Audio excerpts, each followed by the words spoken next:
Fall is the season of change. So the leaves are changing, the weather's changing, and with the finish line for 2022 in sight, priorities are changing too. It's time to shift gears. Although in the Northeast, there's some big weekends, grand finales, capping off some championships and settling some scores before the snow falls. For many of the local racers, those final races have already come and gone. So we're shifting gears by shifting focus into season 4 of the NEP Shift Marketing Design Grand National Series. I'm Aaron Creed, bringing everyone in here for season number 4 as we're at Daytona International Speedway for the VidaneTV Duels. And joining me is Paul Strickland Jr., as always. And we'll have a couple special guests in each of the duels. But before we get to that, we're currently qualifying. And Paul, I believe you have the rules coming up here for these duel races. Yeah, 100%. Thank you so much, Aaron, and thank you, everybody, for tuning in here tonight. Live Season 4 kickoff of the New England, Pennsylvania Shift Marketing and Design Grand National Series here at Daytona. The official start here, kicking things off with single lap qualifying here at Daytona. Top 2 quick times, they are automatically going to be into the Daytona, entered and starting in those positions at the feature race for Daytona next Thursday night live here on VidaneTV. Everybody else going to be lining up where they qualified in their heats. Twin 25 lappers here tonight.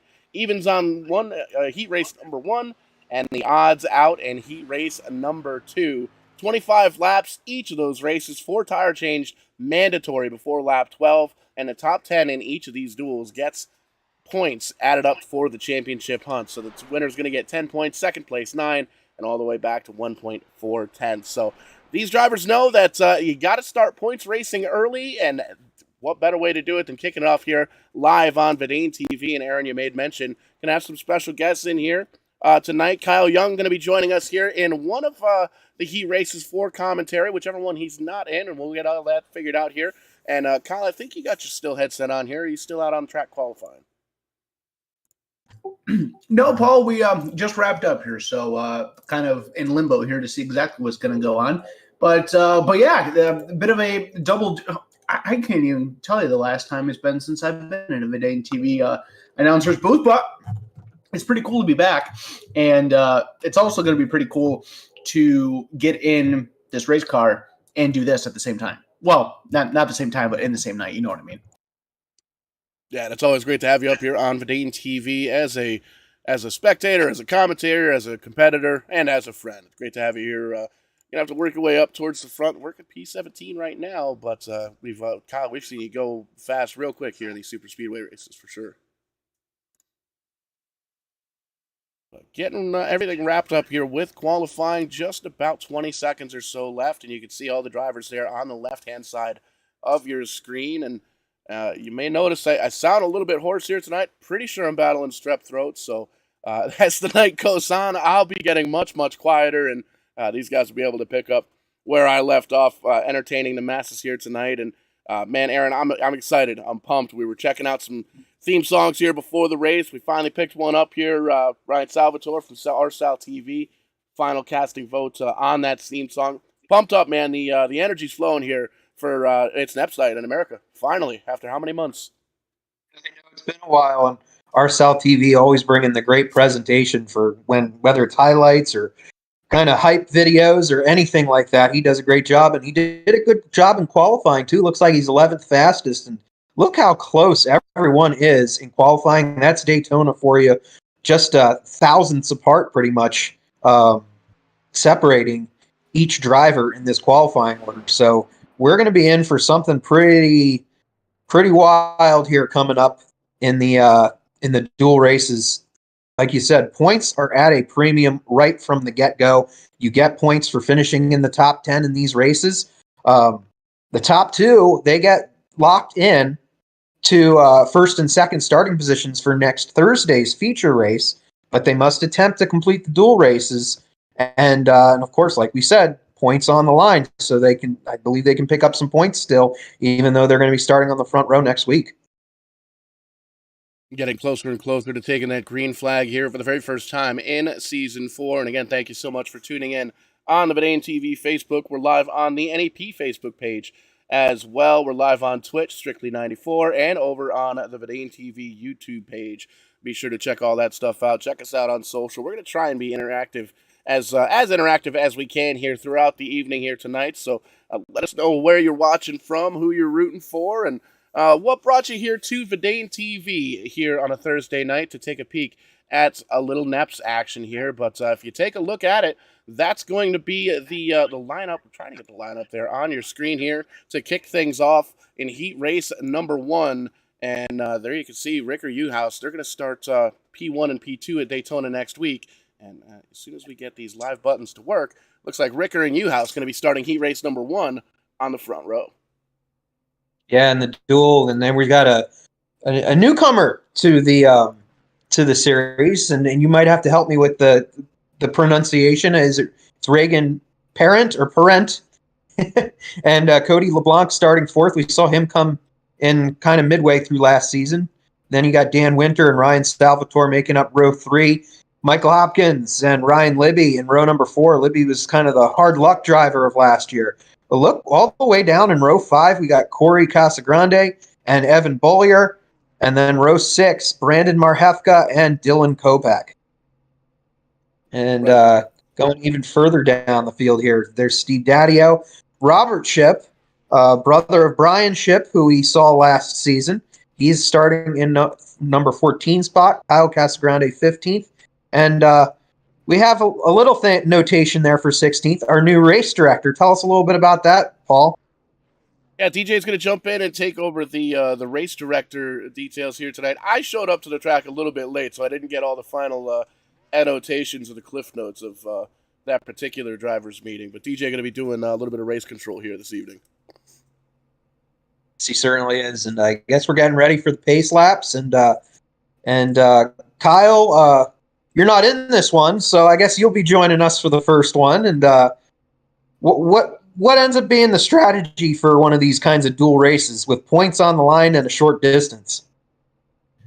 Well, I think the really interesting thing here is going to be that pit stop. You have to make a 4-tire pit stop at some point before lap 12. And the interesting part is that you can do that under green flag or caution flag. So this is going to be a really interesting deal. I think the most important part about that pit stop is you need to make sure that you pit with somebody. If you try to pit by yourself at a super speedway, you are going to be in severe trouble by the time you get back out onto the racetrack. Even if you only have another car or 2 or maybe 3 guys at the absolute least, you still want to make sure that you have somebody out on the racetrack with you when you get into pit road, so that way you can have some sort of drafting help by the time you get back out there and up to full speed. You definitely want to make sure that you get through that pit stop as smoothly as you possibly can as well. If you make a mistake, if you overshoot your box, if you speed, if you do anything wrong during that pit stop and you don't end up getting a caution flag to recover yourself from it, you are going to be in trouble at the finish of this one, and you're going to be starting towards the back come next Thursday night. Very well summed up right there. And yeah, the draft, as any race fan or racer knows, at Daytona is big, crucial to stay in the draft and be in the hunt in order to be in the hunt towards the end. And I see we're joined also by Mr. Jeff Brown, writer and photographer extraordinaire. And Jeff, I know you're going to be going for a solid run in the second duel. What are you looking for in this one? In this one, I think the name of the game is going to be survival, honestly. We've got a couple new wrinkles. We have no fast repairs. We've got a new race director in the house. DJ Gerard's working with us as race director this year. This is not the time to be pulling punches. Everybody's gonna have to try to make it through this one if you want to put yourself in a good spot for next week. And here we go. We're right about to get going with the green flag here on the 2022 NEP season. Ricker out front early, and here we see Parent in second. And Uhouse is going to fall into third for the time being, going into turns 1 and 2 here at Daytona International Speedway. Surprised to see the field thin out so quickly. It looks like Ryan Salvatore up on that high line's a sitting duck. He's probably going to be dropping back in a hurry. He may be looking for a teammate, but I don't see that he has one of his 4 or 5 wide weaponry guys here in the field tonight. Yeah, and we see they're all kind of settling in right now for the start. And Michael Hopkins there running in 6th position right now. Top 10 is the place to be at the moment. And there we see, is that Brandon Marhefka on the outside? Look at this. We got some early takers for pit road. Oh, wow, on the first lap. How about that? Yeah, these guys are not wasting absolutely any time. They want to get that pit stop done right away. Don't have to worry about it for the rest of the race. And yeah, not really expecting this to happen so soon in this race, but here we go. We got a handful of guys. Brandon Newhouse is down on pit road. Cody LeBlanc, Michael Hopkins, Ryan Libby, Corey Casagrande, Brandon Marhefka, a good group of drivers coming down here to knock out their pit stop on lap number 1. And like I said, you want to make sure you get through this smoothly, get that group back together on the racetrack as quickly as you can, and hope that you can merge back into the lead pack by the time everybody else cycles through with their stop. Meanwhile, we got a Ford sandwich out front. We got Ricker and Dan Winter, teammates from the 229 Autosport group. They've got Reagan Parent and the Ford between them, so they were practicing. I will say the 9 and 81 were practicing pit strategy during practice earlier, so it'll be interesting to see if they have fine-tuned that process to perfection. Yeah, we see. I'm still surprised that they all pit. That half the field, practically more than half the field, pitted on that initial lap. And but we see right now, I believe that's U-House in the number 3. He's going to be working his way back up there. You see they're a good 40 or so seconds behind with that green flag pit stop. Michael Hopkins did not have, I'm not sure what happened with him, but he's a lap pace now in the number 78. But up front, we see Ricker back out, remains out front. He's led since the get-go. And we see some other takers. Evan Bollier, he started pretty far back there in the duel, but he's running in 4th right now. We're going to have to see how this all shakes out. They're going to have to pit here within the next 9 laps. And looking at it, those guys that made those pit stops are really not that far ahead of the lead group here, and they are kind of spaced out a little bit. You have a group of 2 directly in front of the leaders. That's Corey Casagrande and Brendan Marhefka, the first 2 that this lead group is going to come upon, and then just a little ways up ahead of them is the tandem of Brandon Newhouse and Ryan Libby. So a little bit of disorganization for that group coming out of the pits. Maybe by the time the leaders get with them, they can kind of regroup back up. And that's going to be another thing, too. If these guys get involved with this lead pack before they pit, they're going to have to be on their toes to make sure that they don't run into the back of somebody that's trying to pit. Yeah, you don't want something to happen where then a yellow comes out and you're stuck a lap down, too. That would be trouble, too. So some of these guys that pitted early are hoping that there's not going to be any trouble. You never know when that can happen here at Daytona. As there you see, they are getting a little dicey here coming upon this. The competitors that did pit. Bollier now in the 56 getting a run on the outside with the help from Dylan Kopech. And they're going to see maybe if they can get a run here, but actually now Kopech tucks behind some of the cars that have already made a pit stop. And we're going to see what happens here. Bollier now reeling in the original leader, Ricker, in the number 9. Yeah, we got Reagan Parent taking the pack to the front right now. We got those 229 teammates lined up on the outside, and Dan Winter's kind of a sitting duck on the inside. It's not often that you're a sitting duck on the inside, but because of how this is all shaken out, it kind of works out that way. There we see Dylan Kopech running behind, trying to make out that machine that he's in front of. That's Mr. Casagrande there. That's Kyle Casagrande. Actually, no, Corey Casagrande. Learning some of the new paint schemes here and liveries that we've got for the 2022 season.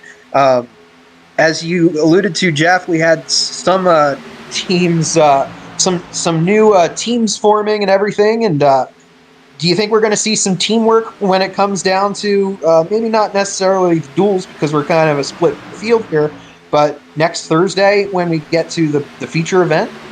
If you're going to see teamwork, this is where you're going to see it. And you can already see the 229 guys were formidable last year as a teammate. A lot of cohesion there, a lot of closeness between the teammates, and that's what we have with Icon. We've got a bunch of guys who have known each other for a while. The Casagrande, Corey Casagrande anyway, Zane Farrell. We have Keith Lord. We've got a whole bunch of guys teamed up. Brandon Newhouse, all in very fast Fords. They've gone all in on that. They're taking that little bit of attitude and edge to the series. It'll be interesting to see what they can do with it. It might be. I mean, you have to wonder. Will it be a matter of a bunch of independent egos that can't click, or will they actually make it work in their favor? You never really know. And you never know when it comes down to the last lap, too. I mean, we always hear drivers saying, when it comes down to the last corner and the last lap, I'll spin out my grandmother. So, will there be teamwork when it comes to that very last minute, or will you hang your teammate out to dry, going for the checkered flag, the first checkered flag of the 2022 season and 2022-23 season, to get a really big jump on the championship case? If I had a choice, I'd probably push the teammate to the finish, which is why I haven't been asked to join a team. But up front right now, we see some of those drivers that have made pit stops that are kind of leading, actually haven't made pit stops, still leading the way here. Ricker has found his way back to the front. Bollier, like you said, he didn't have the best qualifying run, but that doesn't necessarily matter here at Daytona. If you have a solid run in the duels, you're going to be, towards the front. Ricker really has nothing to lose because he qualified first. But those points, he still wants to obtain some of those points for finishing in the top 10, and look like he might add trouble there on the backstretch. Yeah, was that Kopeck? That was Dylan Kopeck spinning off into the infield. Yeah, sounds like he might be okay there. Yeah, it looks like he's gathered it back up, but he's way away from the field now, and wonder if he'll just decide to come down pit road now or just try to catch back up. I would say at this point, your race is thrown. Might as well come in. I'm kind of shocked because the clock is certainly ticking on our leaders. They're all lined up on the bottom. So if they're going to pit, I'd say it's got to be the next lap. Yeah, it's got to be one of the next 3 laps, I believe, if my math is correct on this Thursday night after a long day of working. But right now, still thinned out. Ricker, Bollier, Parent, Winter, and Salvatore running in the top 5. You see them getting a little bunched up there and kind of jockeying around a little bit, but kind of just testing the waters, I'm sure. Yeah, it looks like the only cars on the outside right now are Cody LeBlanc in the 7 New Hampshire. We've got Bobby Shipp in the 04. They've already pitted, so they're not really a factor in this. It looks like now if you're going to pit, now's probably the time. But it looks like I'm wrong. They're going to stay out another lap. Yeah, it looked like they were kind of staying tucked near those double yellow lines, like they might be coming in, but yeah, they definitely did not slow. We're going another time around. So here we go in front of this packed house in Daytona Beach, Florida. Good to see things going well here at this track that I know took on some water here last month. So hopefully all our friends in Florida, including Mr. Salvatore, are doing well. And after a Hurricane Ian only a few weeks back. So, but right now up front, you got Mr. Ricker still up front. Yeah, this will be the money. Attention to this group of 3 that's just ahead of this lead pack with Brandon Newhouse, Ryan Libby, and Michael Hopkins. And these 3 drivers, it's 3 cars versus a much bigger pack. And they're actually pulling away from the lead group. They're keeping a really good packed up tight line amongst these 3, actually separating themselves from that lead group. And now that we see the rest of these guys on the pit road, it's going to be very interesting to see where that group of 3 comes out once these guys leave pit road. I would definitely watch the 9. It looks like he slid through his pit box there, and he was very quick coming onto pit road. So I'm concerned I'm a little concerned for Ricker. We'll see if he gets nabbed with a penalty there for coming in a little too hot.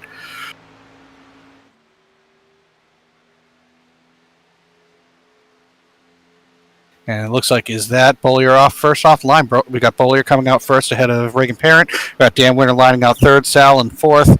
And Ricker comes out 5th with Stephen Daddio, it appears, is lining up 6th out of that pack. But now we'll see what they can do. There's a fast pack coming up on them, and I think they might blow past them when they come back up here on the backstretch. Yeah, this is that pack we were talking about.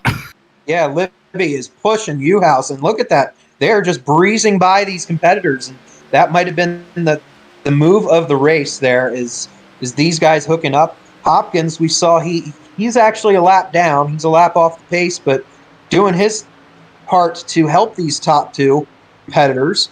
And that's interesting as well to see. Hopkins part of the Icon team. Yeah, that's the Icon team. Uhouse and Hopkins are both part of the Icon team. So a little bit of teamwork there with Libby kind of sandwiched there in the middle. And Libby's trying to get off to a better start here than he did in the previous season. I can't remember how many races he was kind of running real well, but then finished 20th or worse. And well, if you recall, Libby was named after the season. He was kind of given the tongue-in-cheek Hub Bust of the Year award for everybody expected him to come in, but it looks like he's got a new outlook here. He's running a Ford, I noticed, this year. We're used to seeing Liberty and Chevrolet for the last 2 seasons, but here he is in a Ford tonight. He's working with his Ford teammates, and I see the 56 kind of running him down solo right at the moment. Yeah, impressive by Bollier, getting out of the pits pretty quick and decided to, hey, let's make a run for it now. So he's currently running third. It'll be interesting to see if some of these guys that are 2 seconds back can catch these leaders. And it's quite possible with still 12 laps remaining, a bigger pack catching a smaller pack like this, and especially if they shuffle around like that, that's going to allow those guys behind them to catch back up quicker. You are definitely at the mercy of physics here. There's a real noticeable effect when you fall a certain amount back, and then all of a sudden the draft kind of pulls you back in. That's kind of the tough spot that Evan's in right there. It's like, do you drag the brake? Do you try to catch that pack behind you and work with your teammates, or do you look the gift horse, or do you not look that gift horse in the mouth? And if you've got the toe, you're pulling up to that front pack. Yeah, and they're catching up quick. Starting with fourth place Dan Winter. And he's got Salvatore, Ricker, Daddio, Parent, all there with him. And then a good 12 seconds back, then we have Kyle Casagrande and Dylan Kopech has luckily caught back up to that draft, and he's in the top 10, which gives you 1 point, I believe. So yeah, and at this point, it's never too late to start counting, or never too early, rather, to start counting points. Every bit helps. So as you guys were mentioning there, we have seen it now. That second group has caught up to the lead pack. So that's going to give us, what I believe, a 9-car pack. The 78 of Michael Hopkins is a lap down. So 8 lead lap cars leading the way here with 10 laps to go. It's the inside line led by Brandon Uhouse in the number 3 machine, and on the outside is the 46 of Ryan Libby. Libby was getting very aggressive with some of his pushes in that group, and now they're thinking about potentially putting him into the sucker hole 3 wide. That's Jason Ricker up to the top side. The 17 machine of Regan Parent going to go with him. Uhouse is going to block the middle lane, and now we're 3 wide racing down the back stretch. Hang on, Uhouse gets turned down, and he's disappeared, but the caution flag flies. I don't know exactly where he went, but the 3 machine of Brandon Uhouse goes for a spin on the back straightaway, and that will put us under caution for the first time tonight. Yeah, we saw a little bit of phasing out in that front pack there, and Uhouse just kind of disappeared for a second before he went for the loop. Yeah, tough break for Uhouse there, and having the lead there. It definitely looked like we were really getting towards something about to happen there. They were finally. We saw a lot of single file race in the first half of this race, and now once the pack was all together, oh boy! And I think we're going to take a look at the replay here. Yeah, going to take a look at a little Uhouse Racing Design instant replay action here, and connection definitely going to be a factor in this one. I know it's storming pretty bad here in the Northeast. Here at Salem, Connecticut, just started thundering pretty loudly here, and a lot of see that black screen there is where the connection kind of drops there, and it's tough to see where you are going 200 miles an hour at Daytona when your internet connection blinks like that. That's actually kind of it's terrible that it happened, but it's kind of neat that it shows the replay like that, because it almost gives you a taste as what iRacing's trying to do with an internet connection when it's storming outside. Storming outside here in North Carolina too. We just heard of downpour, so yeah. It's one of those things. It seems like across the entire East Coast right now, dealing with the weather, and we're just glad to be here inside,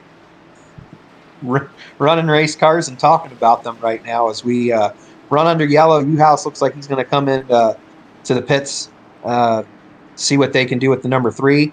to recover here for a potential top 10 finish. Yeah, that's the tough part. Again, we have no quick repairs in these races. So once you've got that body damage, and here it doesn't take a lot. We're looking up in the front of the pack, and I see Ryan Libby's got some nose damage. 78 car's got some pretty good damage to the rear. The rear damage shouldn't be too much of an effect on Mike Hopkins' car, but it'll be curious to see how well Libby can. Libby may not be able to lead. He may be consigned to pushing for the rest of this thing. Yeah, we haven't really seen Libby out front to see what he can do, and he's just been kind of doing his pushing thing right now. And he did kind of branch out there before the yellow and got hung out to dry. So it all kind of depends on who's working with you, like we've been talking about as well. And look at that. Right back up front is Jason Ricker, the fast qualifier and the early leader.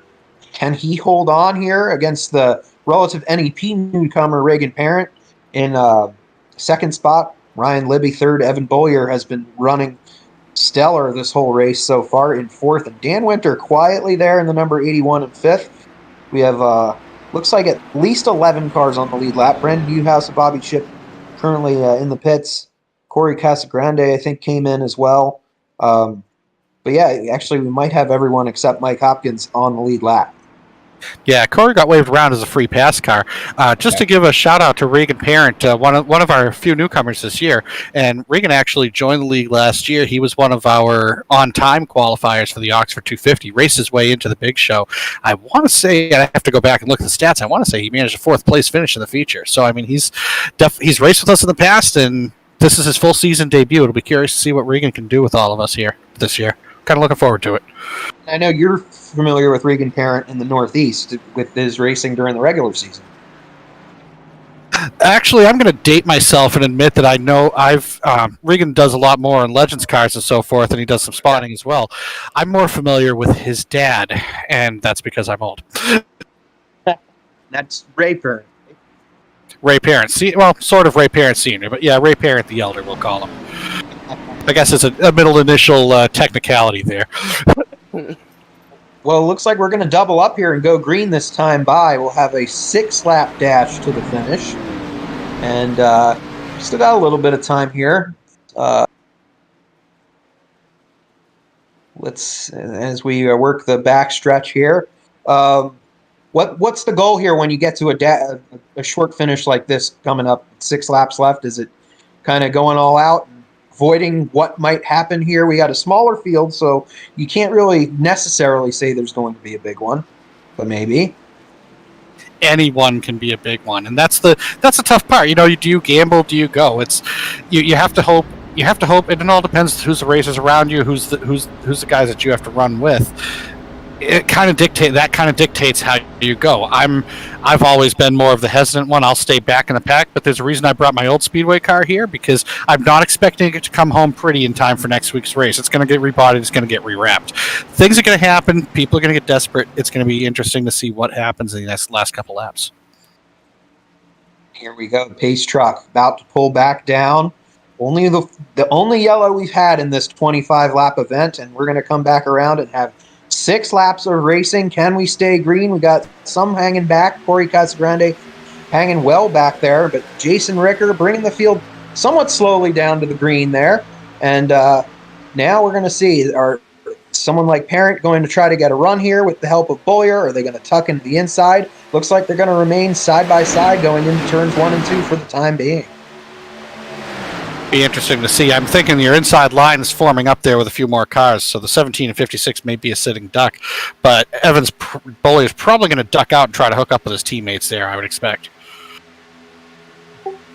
Yeah, that outside line evaporated very, very quickly. The only real push there for your top 2 cars, Reagan Parent and Evan Bollier. Bollier is doing a good job, though. Those 2 guys, they're staying right up at the front of the field despite not having anybody. And there you go, Jeff. You just called it. Bollier is going to go down to the inside, leave Parent hung out to dry, and they'll enter the tri-oval here. Jason Ricker leading them down to a handful. Flagger shows them 5 laps of racing to go at Daytona. Make no mistake about it, the 229 Autosports guys, and I didn't mean to sound kind of flippant when I said egos on the Icon team. I think the better word might be personalities, but the 229 guys are well rehearsed, well practiced. They've raced together in real life. They've raced together out here on the iRacing circuit. They've run the 24 Hours of Daytona. they're battle tested, and that's why when they have an opportunity to work together, absolutely they will. The 56 and the 81, Dan Winter and Evan Bollier, they've been working together on and off the track for years now. So that's just a continuation of a long-term partnership. That's really hard to beat. Yeah, definitely. But Libby is doing his thing again, pushing the number 9 of Ricker and trying to get every little advantage that you can here at Daytona. It's very little room for error on this 2.5-mile tri-oval. And 4 laps remain now, and that outside line is still working okay for Parent. He isn't fallen as far back as maybe we thought he might, and still in contention for the lead here. Yeah, Parent's got some help from the number 12, which let's give props to Ryan Salvatore running a Chevy this year, we see. But that 46, I don't know if he realized there is some nose damage on that car. That's going to make it tough for him to poke out. He's going to basically have to hope for a last lap shot, try to get shot out of the canyon, as was once said. Oh, yeah, there's a good shot of the number 46 hood. And Salvatore, his home race, he's got probably a bunch of local race fans cheering him on there in the stands. And right now they're kind of moving around a little bit, seeing what they need to do. 3 laps to go, and Ricker continues to lead. Oh, boy, and we got trouble. Almost got some Libby trouble. off track, and it looks like was that Jeff Perkins in the Steve Gadio car. Yeah, we got Libby spinning around, and are we going to stay green? That's the big question. Libby, not his hard luck from last season seems to continue on to this one, and it looks like we're going to stay green for the time being. And now look who's up front, Reagan Parent, with Salvatore up to second on the outside, getting some help from Brandon Marhefka in the 13, powered by Milk, and now it looks like Salvatore's going to tuck to the inside with 2 laps remaining. Yeah, we had a couple Icon teammates there. We had Brandon Newhouse hooked up with Cody LeBlanc back there, but they've kind of been split up now, and Mike Hopkins back in the fray with them. So we'll see if they can get something working together. But there we go, down the bottom, behind Reagan Parent, we got 3 very hungry 229 cars all lined up. Yeah, my mistake. Salvatore actually was still on the outside there. They just slipped back there a little bit. But now look at Bollier tucking to the outside here as they're going to catch this slower car of Casagrande. Not a good first duel for him, but looks like they all get by without an issue. Ricker trying to find his way back to the front. But look at Evan Bollier on the outside. He has probably made the outside line work better than anyone else, it seems. And he's going to try to draft his way by Reagan Parent here as they have a white flag in the air. This is what it all comes down to. And we talk about, I did push that teammate angle, but when you have an opportunity to go, I think maybe the 56 has proven himself capable of freelancing when he has to. He's got that outside line, but I don't know if he's going to be able to pull even with those leaders unless Ricker can open up something on the inside. Yeah, coming down the backstretch here. We're going to half a lap to go, and look who's back in the hunt here. Brandon Uhouse in the number 3. Oh, and we got trouble. Trouble mid-pack, but it looks like we're going to race back to the checkered flag here. And, wow, it's now just a 3-horse race, and Ricker is back where he started in the number 9. Bollier's going to try to find a way by, but it's Jason Ricker taking the first dual victory. Evan Bollier in second, Reagan Parent third. Brandon Uhouse sneaks back up to fourth, and Kyle Casagrande looks like he's going around out the top 5. Impressive run for the elder Casagrande brother. He's came out with a good finish there, top 5. But yeah, I mean Ricker managed to hold it off. He got what he came for, you could say. Yeah, it's an excellent first dual race there. It's a little bit of carnage there towards the end. See some battle damage to Jason Ricker's machine as well. And Evan Bollier second, Reagan Parent third, and good first race there, Paul. Yeah, 100%. And that right there is what we've been waiting for months and months and months here in the long off season with NAP, the Shift Marketing Design Grand National Series, the action-packed iRacing action that you get on Thursday nights here. And congratulations to Jason Ricker, Evan Bollier, and Reagan Parent taking the top 3 here tonight. We're going to try and get a quick word with them as we get these drivers lined up for heat race number 2. Kyle and Jeff, you guys got a little bit of work to do. Thank you so much for joining up here in the booth, and hopefully we'll talk to you after this second heat race. We'll see about that. We'll see you on the track. I like that idea. So a great showing here so far tonight, Aaron, and we're going to see if we can talk to Mr. Reginald Parent. Finished third here in the first heat race, and way to kick off the season. You got a couple of points here going towards the championship for the first points race next week at Daytona. How's that feel? Feels pretty good. I mean, I just really wanted to survive. You know how Daytona can be, but I don't know. We'll see. 100%, and a lot of different strategies, especially with a couple of the drivers, maybe about half the field taking that early pit stop there on lap number 1 and kind of pitting late on in that, and some green flag pit stops. Definitely good practice. Did you learn anything that you think you'd be able to kind of bring over to next week? Yeah, for sure. The pit stops is a big thing, not speeding. I overshot my box a little bit. That kind of cost me a little bit behind Evan, but yeah, the biggest thing I learned is that I need teammates out here. The 229 guys smoked me. I mean, I had Ricker behind me, and then he was able to just clear up in front of Evan, his teammate, and both passed me. 100%, but definitely still a solid run here tonight. Third place, and you got 25 laps of racing action here to watch on VidaneTV. Want to give you the opportunity, new season, new sponsors, new cars, all sorts of stuff. Who helps make it happen for you? Yeah, Black Flag Podcast, All Phases Renovations, and RKM Setup Shop. Awesome. Congratulations, man. Great run here tonight, and we'll talk to you shortly. Thanks. You're going to slide it over. Teammates P1, P2. Aaron, you're down there in Victory Lane. These guys starting to party a little bit early.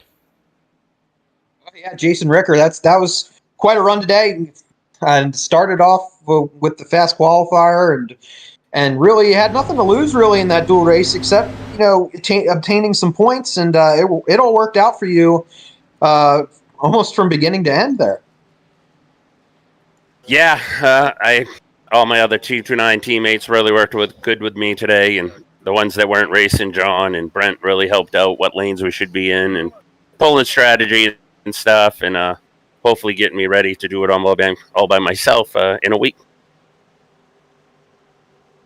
All right, so how many pace laps have we got, Paul, here? We got time for a couple more questions and interviews?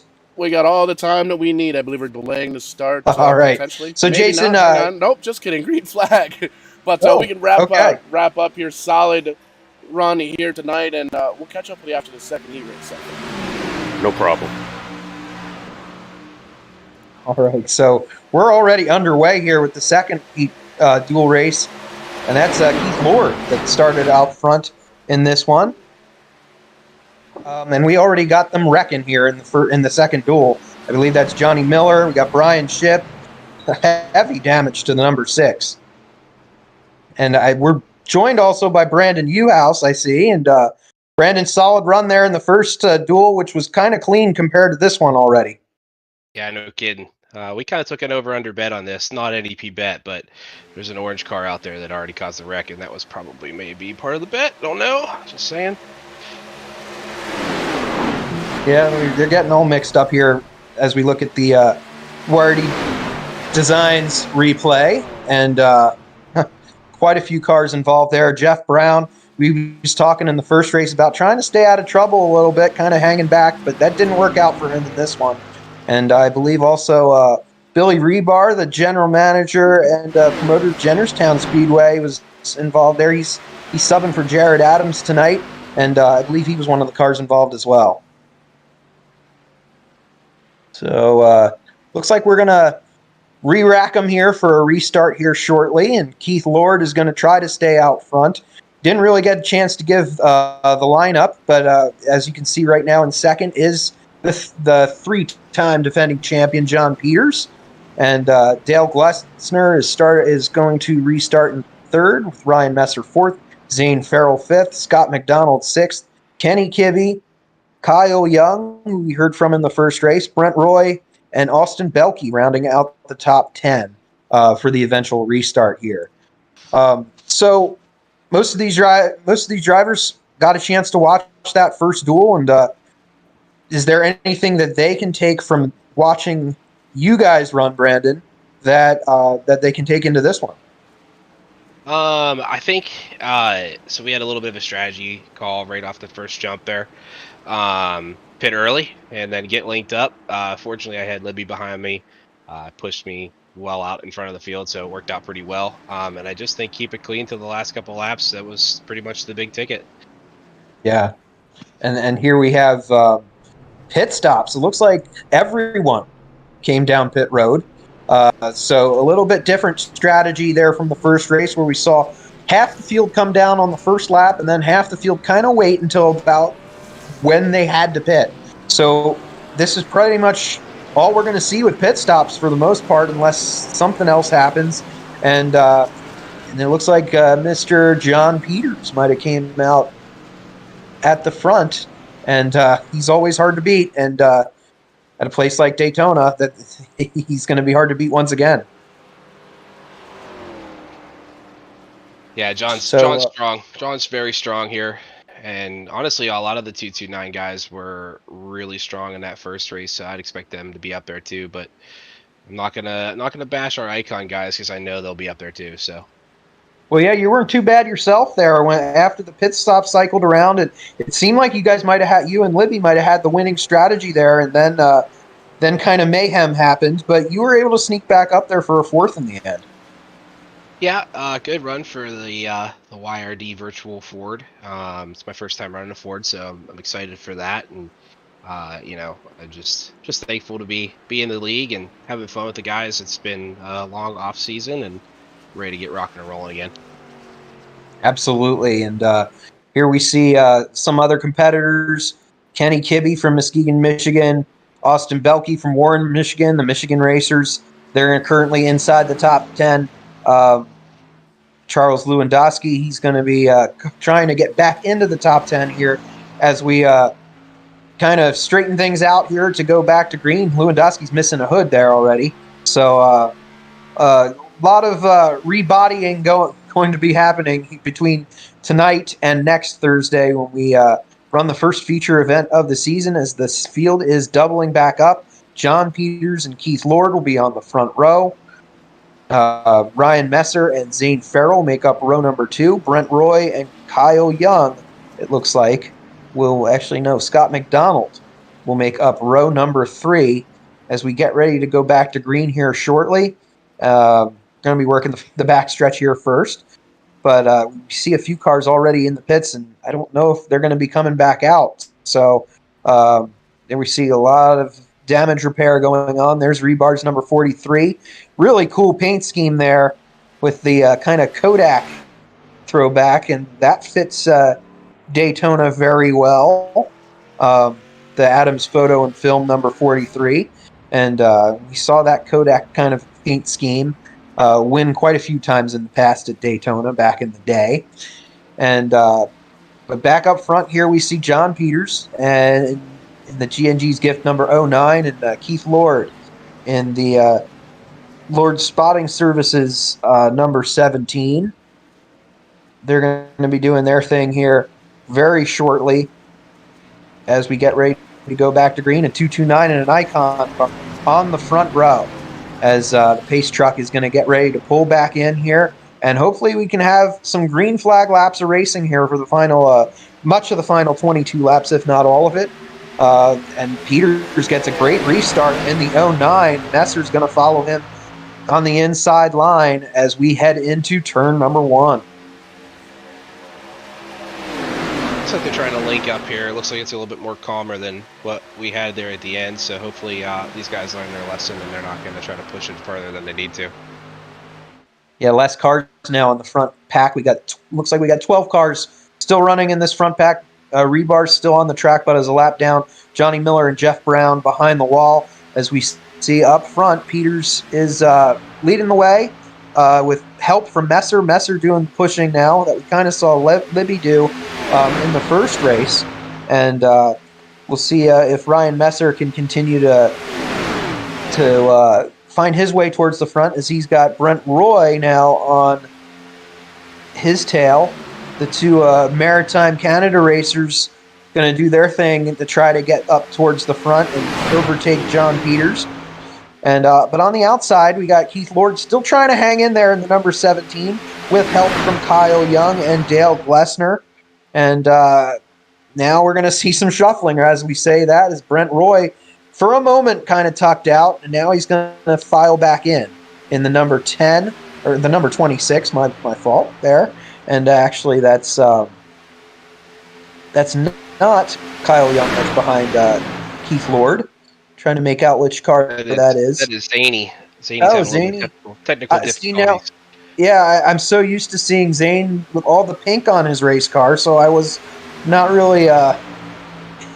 It's different seeing the all black there on Zane Farrell's car, but he's doing a good job in that Icon number 14 on the outside here, working with Keith Lord as they're even for the lead there momentarily for the 09 and the 17. As now Peters pulls a little further ahead. Great camera angles here as we run under green here with less than 20 laps remaining. Yeah, Zany junked a head car in the in hot laps this morning, so we had to go to the backup test car. So what we brought from Pennsylvania here. So had to do what he had to do, but hopefully he has enough power to get it done today. Yeah, he's definitely doing a good job. I know Zane's one of those drivers that was itching to get back into doing some racing here. I know he took pretty much the entire season off from racing the late model at Jennerstown this season, and although he was at the track quite a few times, helping some other competitors, and but now he's back in the driver's seat here, the virtual driver's seat, but really trying to work with Keith Lord to get to the front here, as they also have some help from Dale Glessner, who ran a modified at Jennerstown this season a few times, and had some good results too. So we see side-by-side racing, great side-by-side racing going on here in this second duel, as it's pretty much anybody's race that's still running on this track.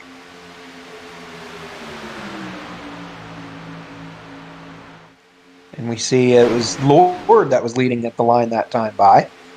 And now it's the outside line really coming in. We saw some struggles with it before, but now as we say that, we got someone tucking in there on the inside line. Yeah, that's a bold strategy here, Cotton. Funny that I just watched Dodgeball less than a week ago, so we're having some good times on VidaneTV, the Ocho, and Keith Lord end up being able to tuck to the in front of John Peters there. A great move by him. He's usually the one on the headset strategizing for drivers to make moves like that. He's the one doing it tonight in the number 17. The spotter for the pole winner, the pole starter Curtis Gary at the Oxford 250 this season. But Lord doing his magic right now on the track. But Zane Farrell and Dale Glessner really working well together on the outside here. The Western Pennsylvania guys and teammates with the Icon team really working together. Yeah, we watched Zane drop down to the bottom here. This might be a little bit of a strategy, try to get the band back together, let everybody in here. Who knows? Yeah, and don't count out Charles Lewandowski there. Chalu having a good run there. Despite being without a hood, he's right there in the front draft, and I know he's run real well on these restrictor plate tracks in the past too. So everyone's looking to gain points to start off this season, even though it's only between 1 and 10 points here, but we ride along with Chalu here in the number 01, and he's working there on the inside, kind of can't really push or tuck him really tight in between someone with the aerodynamics in that 01 being a little off, but he's doing a good job so far. Yeah, Charles is always a strong competitor in all these races. Having that background in the Busch series, he's a good dude. He'll run hard, and I expect him to be up front most of these races here this year. And now we see on the outside another run going here between Dale Glessner and Brent Roy, and Glessner's going to do exactly what Lord and Farrell did and tuck there on the inside line and take the lead. Saw nearly some trouble there as they ran. And now we definitely have trouble. Scott McDonald kind of almost got sideways earlier, and now he does, and we got our second yellow of the evening with 14 laps to go. So we'll look at the YRD replay here shortly and see what happened. And Brandon, you can kind of take us through what might have happened here. Yeah, it looks like there was a little bit of a stack up coming into the tri-oval there caused a little door action between the 44 and the 17. Coming into one here, looks like there was just not enough of a room, and looks like Keith might have kept his foot in it, and there he goes. Yeah, and so the trouble for Scott McDonald there, and yeah, the tri-oval at these tracks, both Daytona and Talladega, can always be calamity corner, and it's not where the calamity happened, but it's where it kind of started, way before this turn one mishap. So that's kind of the way things go here at Daytona, and we're going to see how things shake up here, as we still got about half this race remaining. Dale Glessner up front in the number 10. We've already seen everyone make their pit stops, so we shouldn't see any of that anymore. Jeff Brown back out there repaired. Well, wouldn't necessarily say repaired, but he's modified. Back out, He's a modified. Yeah, back out there 6 laps down. But you never know. There could be another big one in the next 7 laps, and then next thing you know, Jeff Brown's in the top 10 because he's the 10th car running. So anything can happen in these races, especially since there is not any kind of quick repairs in this race. So you're kind of dealt with the cards that you have. Yeah, the quick repair pool that we jacked up, got rid of, I should say. I'm not going to say what I was going to say. That was a big key thing for NEP this year, and I'm really looking forward to it. I think it's going to really clean up the racing. I know we've had 2 cautions in this one, but I know our first heat there, our first duel, was much more clean, and I think that's going to be a big thing for NEP this season. We do have some racers coming down pit road here for some adjustments, maybe some repairs. Keith Lord in the 17, kind of maybe just to get the sledgehammer out and do some things with that car. But Ryan Messer, I don't think he was involved. He may have been, but he's down pit road and all trying to make the little tweaks that they can to be in contention here near the end. And I see we're joined by Mr. Michael Hopkins. A rough first race for you, although you kind of helped the leaders there for a little bit. But what have you seen so far with this second race? First off, Aaron, how you doing? Paul, thanks for having me. What's going on? We're having a great old time back in the booth here, calling some action. And I wish we could maybe take a private jet here after Daytona and go to the mill pond again. But how's things going so far for you? Not bad, not bad. Paul, what are you drinking tonight? Right now, I'm actually doing a little bit of a mixture of water and NyQuil. I'm pretty sure I've got strep throat, and I'm not. I'm having the best time that I possibly can here because it's NEPs night in America. Oh my God! But man, these caution laps are killing me. I want to go on nights. Appreciate you with the NyQuil. If I could recommend anything for you, I take 2-ish doses to just actually. I'm done with NyQuil. It keeps me up. I do Robitussin DM, and I definitely take 2 of the recommended doses. Would be double. I feel like we should have a disclaimer here. Magnum Mike Hopkins is not a doctor, so not at all. Do not refer that. VidaneTV also does not recommend or condone combining cold medication with your alcohol, although we may partake. Yeah, I mean, when in Rome. But yeah, Aaron, go ahead.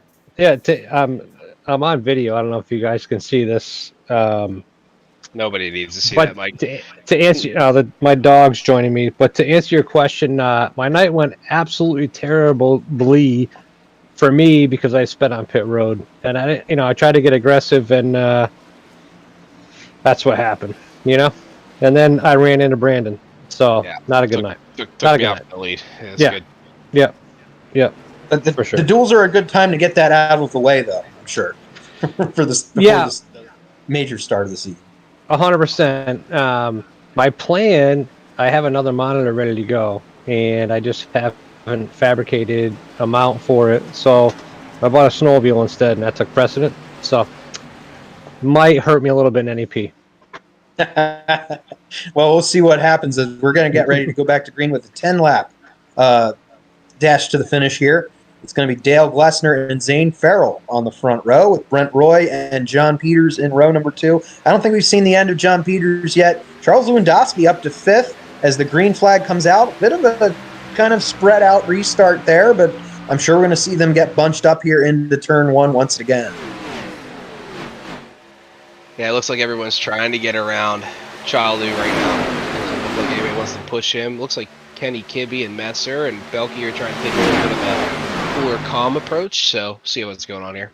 Yeah, we haven't heard from those Wolverine state racers for a while, really much in this race. So they're always lurking, though. Kibbe won some races last season. Belky was always in the hunt. And we're going 3 wide now.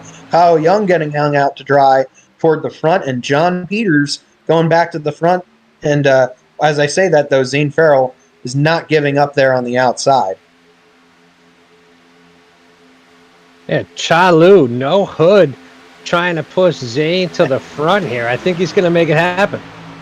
Yeah, the Chalu's, I don't know, maybe going hoodless here is working out for him, actually, aerodynamically. You wouldn't think it would, but it's working out so far for him. Tucked in there, right there, running in 3rd spot right now on the outside. John Peters, though, well, as I was about to say that, now Zane Farrell is pulling ahead. Is Farrell going to duck low? And so is Lewandowski. Great move there by those 2 drivers getting on the inside line there. If Zane can keep Chalu behind him here, he might be in the catbird seat. I think Chalu has a pretty big parachute. If he stays up tight to him, he pushes him. But if if there's a gap to him, I think he has a good spot right now. Yeah, but as we say that outside line is getting a run once again. Kyle Young leading that outside draft and with help from Keith Lord. And we've seen it many times in this particular duel where if that guy on the outside can get a little bit of an edge, he's going to tuck down there and take the lead. So, and protect that inside line there. So maybe we'll see that again. The 3-car draft on the outside working out pretty well so far. A lot more side by side and jockeying for position in this duel compared to the first one. And, the top 12 all within a 2nd and a 10th that last time by, as now we see Kibbe and Belky. They might be a little further back here for this on the completion of this lap. But still very, very close. Still only a 2nd separating first back to 12th. There is a lot of very heavy pushing going on. I'm watching the 4 and the 24 car. It looks like their strategy may come into play here. We'll see what happens here in the next couple laps. Yeah, you never know what can happen here. It happens very quick.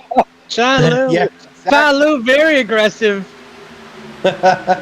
And things got a little squirrely there, and that allows the outside line to get the advantage, and Kyle Young to the front. Is Keith Lord going to tuck there to the inside? Not so fast. He might try to make a run here on the outside for the top spot. And coming along with Lord and Messer is Brian Shipp in that number 48, that mangled number 48. It's not damaged too bad, actually, but a pretty cool scheme on that number 48 machine for the I believe he's a multi-time winner at Jennerstown this year in the late models. So Brian Shipp doing a great job. We saw him come along the scene here late in the 2021-22 season, kind of in the 2022 calendar year, I think it was. As Kyle we're 3 Young wide come out again. in the middle a little bit. Yeah, and it's kind of a repeat of what we saw during the restart, as Kyle Young got shuffled back then, and now Farrell and Lewandowski back to the front, and Glessner coming to the outside. So your typical Daytona excitement here going on right now as we have a handful of laps to go, literally 5 laps to go, and it's gonna be interesting to see what happens here as the laps wind down.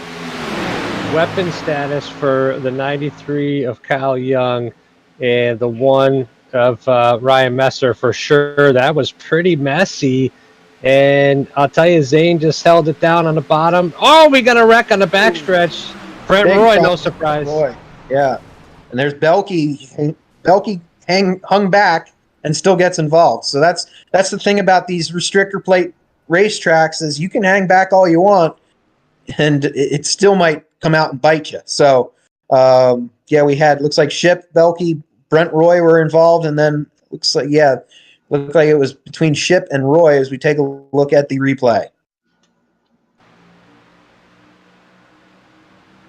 Chuck Lewandowski, probably the most aggressive NEP driver, right next to Dylan Kopech. Chuck does it better than Dylan, but man, he was getting awful fancy up front, if you know what I'm saying. Yeah, and on the outside of them, it looked like things got a little stacked up there, and Brent Royce had such a run there going, and it just looked like there was some disagreement between what the spotters were saying. If we were kind of at Daytona, right, in real life right now, but yeah, we're gonna kind of see what happens here with probably gonna have a green-white checker type of restart here if they double up this time by cleaning up that mess there. Brent Roy and Brian Ship are now on the outside looking in with the top 10 spot. So they're going to be, we'll see if their cars are heavy enough. And we're still waving the yellow, as you can see. So we're going to see what happens here. Going to have quite a entertaining finish, I'm sure, to this one.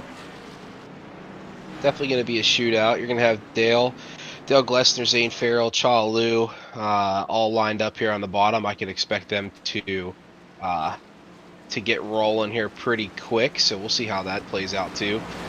I expect those two to work pretty hard together coming to the green here.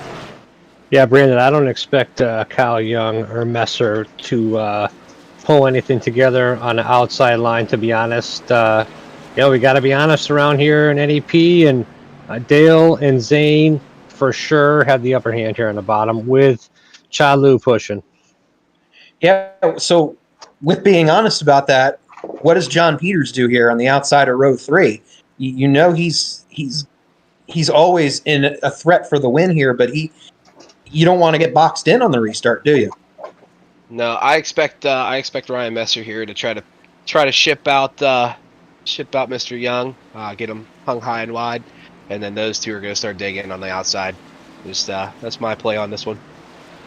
And then we got Dale Glessner, who's going to be leading the field, though. And he was another one of those kind of hard luck drivers last year. I believe it was his first full season in NEP, and would be right there in the hunt for the win, and things would just go awry there, coming down towards the checker on quite a few occasions. So Dale Glessner looking to kind of seal the deal here in the number 10.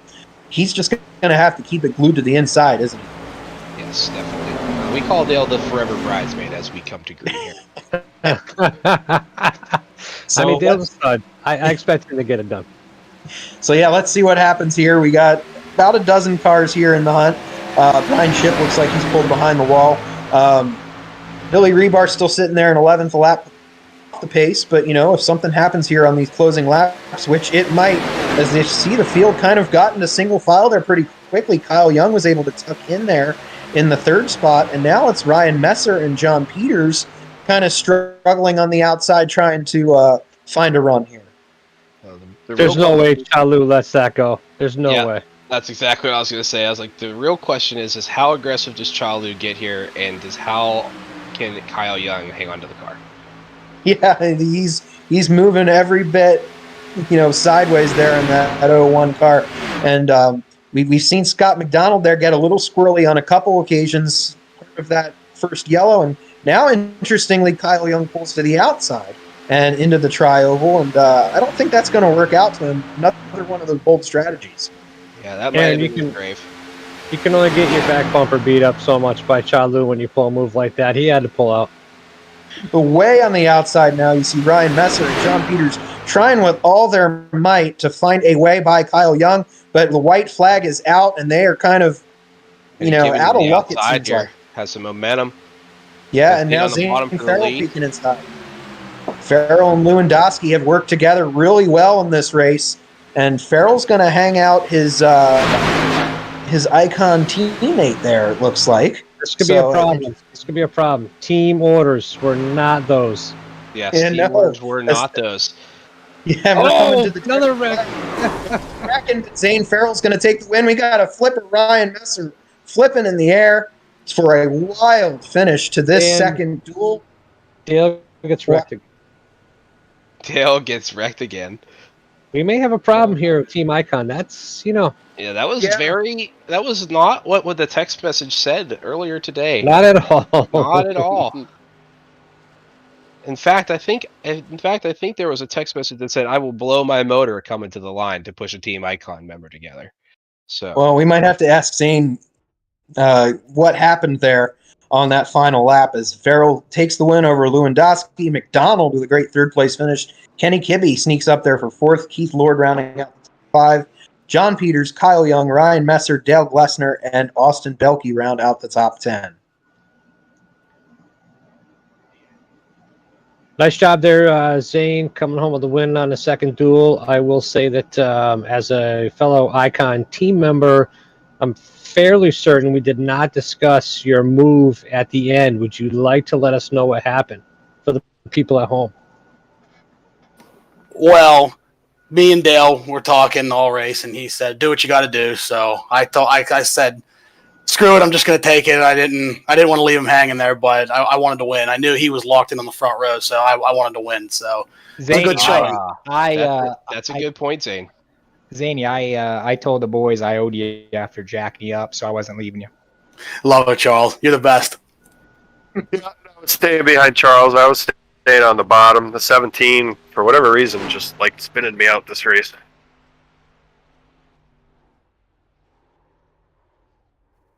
A very interesting finish there.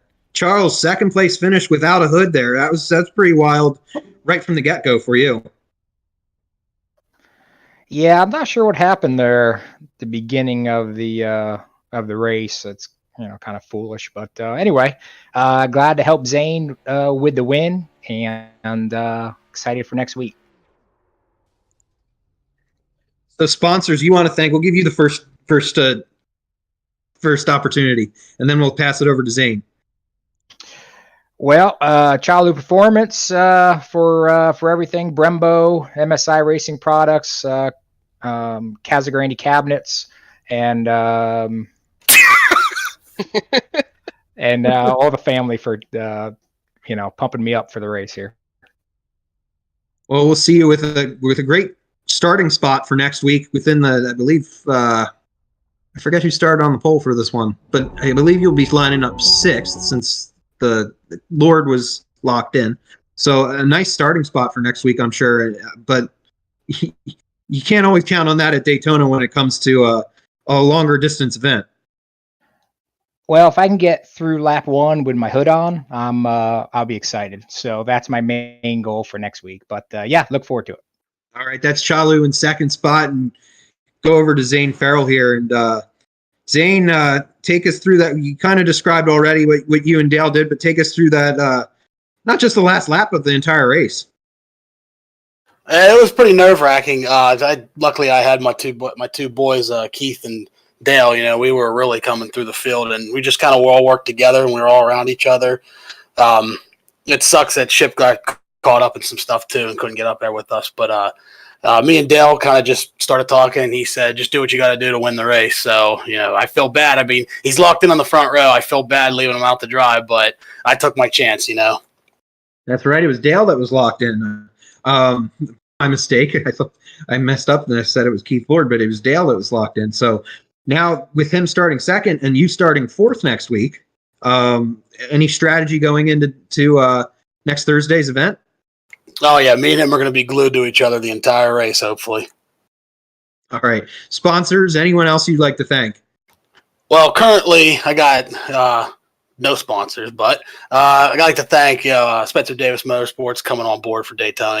We only got sponsorship for Daytona, then we're unsponsored at next race after Daytona. But Spencer Davis Motorsports, Casagrande Cabinets, Lord Spotting Service, YRD, big shout out to YRD on the awesome scheme this year. Sad it didn't load this year in this race, so Yes, you junked it in happy hour. Yeah. We had to roll the backup car. Yeah, so we junked it in happy hour, so we had to roll the backup car up, which, we used it in the duel, which are the shootout race, and we ran good here, so hopefully we might bring it out next week. I don't know yet. All right, so we'll see what happens next week. Brandon, I'll give you the opportunity to talk to our third place finisher, Scott McDonald. So Pooter had a good race there going. Got involved with the 17, the Kevin Harvick throwback of Keith Lord. Want to walk us through that little caution there? Get your frustrations out, and then how'd the end up go? No frustrations whatsoever. I thought I had a lane and thought I had somebody that would lift a little bit, but it's super speedway racing, and no harm, no foul. We all continued on. Fair enough. You had a good finish there. Is it just part of being on the bottom there, or was it just a little bit of strategy to keep on the bottom, just make sure you're shuffling people out, or? Well, with the lack of tape on the front grills, being on the top, unless you're running the high lane, there's just you just can't build momentum. So I just, I told Charles, I said, I'm just going to stay on the bottom unless I get forced up to the top. And, it's just, you're a sucker to the draft when the cars are so equal. Yes, sir. Anybody you'd like to thank for your third place run here tonight? Chalu Performance, Kickstand, Fab, and that's about it. All right, back to you, Aaron. Yeah, and I guess we'll turn it back to Paul. Did we want to bring in the first and second place finishers from the first duel if we can find them? If we can find them, it's a real big racetrack here. Let's see if we can catch up with Bollier and Ricker. Maybe in the snack line already. Definitely either that or sleeping in the hall. I'm not seeing either one of them right now. But in any sense, great racing here tonight. Twin 25s, VidaneTV duels here, kicking off season 4 for NEP. And man, the excitement. It may not sound like it because I've had more NyQuil I think tonight than I think a normal human should. Really feeling a little bit under the weather here tonight, and I appreciate everybody jumping in, helping out in the booth here tonight. Still entertaining the masses, and we're racing.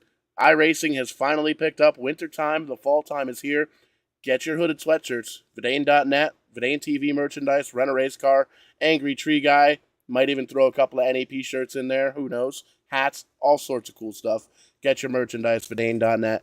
Thanks, everybody, for tuning in here tonight. We're kicking things off, and we're points racing next week. 7 days away, 7 nights, 7 sleeps from the Daytona 65. Brought to you by NetBets, and that's going to be right here live on VidaneTV. Thank you so much for everybody up here in the booth from Daytona International Speedway. We will catch you on the flip side, and when we do, we are gonna be doing it live.